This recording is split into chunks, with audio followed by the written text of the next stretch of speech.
दोस्तों, एक तरफ तो देश के प्रधानमंत्री नरेंद्र मोदी रोड शो करते हुए नजर आ रहे हैं। कभी बिहार में, कभी पश्चिम बंगाल में, तो कभी गुजरात में रोड शो करते हुए नरेंद्र मोदी नजर आ रहे हैं।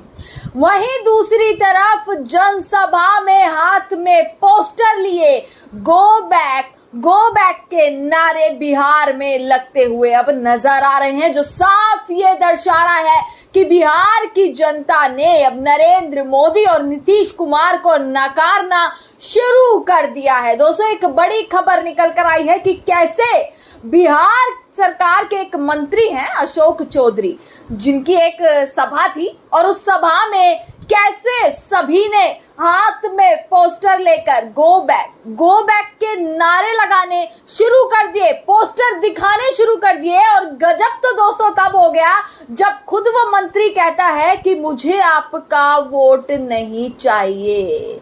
यानी कि नेताओं को जब वोट नहीं चाहिए तो फिर सोचिए क्या वाकई चोरी कर चुनाव जीतने की तैयारी की जा रही है क्या?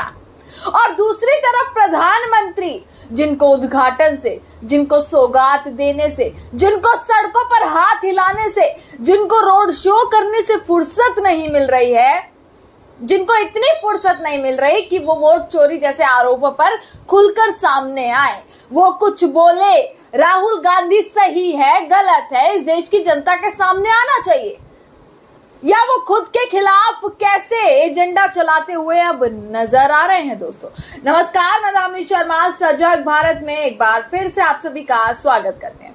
दोस्तों, एक बड़ी खबर निकल कर आई है, बिहार से ये खबर है और बिहार सरकार की ही ये खबर है। पर इस खबर को आप दो रूप में देखिएगा दोस्तों। एक तरफ तो नरेंद्र मोदी उद्घाटन कर रहे हैं, कल गुजरात में थे, हाथ हिला रहे थे सड़कों पर, जनता के सामने। कहीं पर जनता दिख रही थी, कहीं पर जनता नहीं थी, कहीं पर रैलियां फ्लॉप हो रही हैं, कहीं पर रोड शो फ्लॉप हो रहे हैं, भाषण फ्लॉप हो रहे हैं। तो क्या इससे ये समझ लिया जाए कि अब नरेंद्र मोदी का वाकई में अब ये कुर्सी छोड़ने का समय आ गया है? वहीं दूसरी तरफ देखिएगा कि एक तरफ मोदी का रोड शो और दूसरी तरफ कैसे इन्हीं की सरकार में बैठे मंत्री जब सभा के लिए पहुंचते हैं तो वहां पर जो गांव के लोग होते हैं उन्होंने नारेबाजी करनी शुरू कर दी, विरोध करना शुरू कर दिया। क्यों? क्योंकि गांवों की सड़कें, वहां की सड़कें की हालत इतनी खराब, इतनी जर्जर हालत वहां की सड़कों की, जिसको लेकर अशोक चौधरी जो बिहार सरकार में मंत्री हैं उनका विरोध करना लोगों ने शुरू कर दिया। हाथ में पोस्टर लिए गो बैक उस पर लिखा था, गो बैक के नारे थे और इसी के साथ नारेबाजी वहां पर शुरू हो गई, विरोध वहां पर शुरू हो गया। अब गुस्से में मंत्री जी क्या करते हैं? सड़क बनवाना तो बहुत दूर की बात, गुस्से में मंत्री जी इंस्ट्रक्शन दे देते हैं कि पुलिस वाले जो वहां पर मौजूद होते हैं कि आप इनको अरेस्ट कर लीजिए और मुझे आप लोगों का वोट नहीं चाहिए।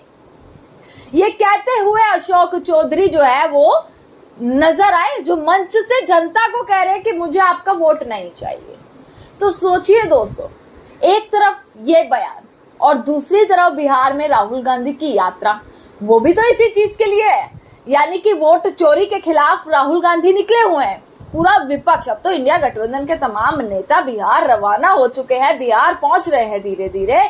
तो क्या इसके बीच ऐसा बयान ये साफ संकेत देता है कि हाँ, दाल में कुछ तो काला है। जब ये जनता के सामने कहते हुए मंत्री नजर आ रहे हैं कि मुझे तुम्हारा वोट नहीं चाहिए, तो क्या पूरी प्लानिंग, क्या पूरी प्लॉटिंग कर ली गई है कि वोट को कैसे चोरी किया जाए? क्योंकि दावा तो लगातार किया जा रहा है सरकार की तरफ से। नरेंद्र मोदी दावा कर चुके, अमित शाह दावा कर चुके, नीतीश कुमार दावा कर चुके, फिर इनके खुद के ये सारे मंत्री दावा कर चुके कि बिहार में इनकी सरकार बन रही है। अब बिहार में इनकी सरकार भी बन रही है, इनके मंत्री को जनता के वोट भी नहीं चाहिए और नरेंद्र मोदी जो है अपनी जुबान से दो शब्द निकाल दे उसका इंतजार हर कोई कर रहा है। राहुल गांधी ने आंधी लाई हुई है बिहार में। तो इस बार दोस्तों बिहार का चुनाव, इस बार सबकी नजर है बिहार के चुनाव पर कि आखिरकार बिहार में क्या होगा। बिहार का विधानसभा चुनाव अब अशोक चौधरी को लेकर आरजेडी की तरफ से, यानी कि आप देखेंगे एक बड़ा बयान दिया गया है दोस्तों। मैं आपको यहां पर दिखाती हूं क्या जो है वो कहा गया है। जनता को धमकी देते हुए नीतीश के खास मंत्री, बिहार के भ्रष्ट विभाग के मंत्री अशोक चौधरी युवाओं के लोकतांत्रिक अधिकारों को कुचलते हुए उन्हें सीधा धमकी दे रहे हैं। एडीएसपी साहब, इन सबको अरेस्ट कीजिए। ग्लोबल टेंडरिंग के माध्यम से दिन रात भ्रष्टाचार करेंगे, विभाग के संसाधनों से महंगा टेंट लगाकर राजनीतिक भाषण करेंगे, सरकारी मंच को पारिवारिक कार्यालय बनाएंगे, तो बिहार की जनता ऐसे ही विरोध करती रहेगी। दोस्तों, एक तरफ ये बयान आते हैं और दूसरी तरफ प्रधानमंत्री नरेंद्र मोदी का दौरा भी दोस्तों याद कर लीजिएगा कि प्रधानमंत्री नरेंद्र मोदी का दौरा भी आपको याद होगा कि कैसे जो है वो लगातार रोड शो कर रहे हैं, बिहार पहुंचते हैं, गुजरात पहुंचते हैं और कैसे उनके रोड शो की तस्वीरें निकल कर आती हैं। और अगर जन सैलाब की बात की जाए तो आप वोट अधिकार यात्रा राहुल गांधी की भी देख लीजिए। तो सफल क्या होगा, किस पर जनता विश्वास करेगी? प्रधानमंत्री की रोड शो पर, प्रधानमंत्री की रैलियों पर, प्रधानमंत्री की जनसभाओं पर, या फिर राहुल गांधी जो बिहार में लगातार वोट अधिकार यात्रा कर रहे हैं, उस पर इस देश की जनता विश्वास करेगी? ये दो तथ्य जो है वो निकल कर आ रहे हैं। आज प्रियंका गांधी पहुंची हैं राहुल गांधी की यात्रा में।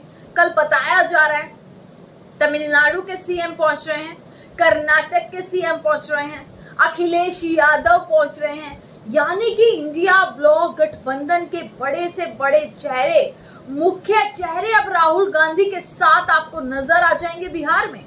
और बताया ये जा रहा है कि 10 लाख से ज्यादा की पब्लिक जो है वो गांधी मैदान पटना में 1 तारीख को इकट्ठा होने वाली है। दोस्तों, हम भी वहीं मौजूद रहेंगे। आपको बता दें कि हम 1 तारीख को बिहार में पटना में गांधी मैदान में ही मौजूद रहेंगे। एक एक खबर, एक एक अपडेट आपको हम वहां से देने वाले हैं कि क्या अपडेट गांधी मैदान से निकल कर आएगी। वो सारी खबर मैं आपको दिखाऊंगी ऑन ग्राउंड पहुंचकर। इसके लिए आप हमारे चैनल से जरूर जुड़े रहिएगा। पर ये 10 लाख की पब्लिक, बिहार की जनता, क्या इस बार बिहार के विधानसभा चुनाव में नीतीश कुमार और नरेंद्र मोदी पर भारी पड़ेगी? क्या इस बार का चुनाव वो पलटा जाएगा या फिर अशोक चौधरी जैसे मंत्रियों के बयान सच साबित होते हुए नजर आएंगे कि इन्हें जनता के भी वोट नहीं चाहिए और सरकार भी बना रहे हैं, जिसपे संशय तो पैदा होता ही है? और कब नरेंद्र मोदी उद्घाटन और सौगातों के अलावा वाकई में जो असल मुद्दे हैं उन पर बात करेंगे।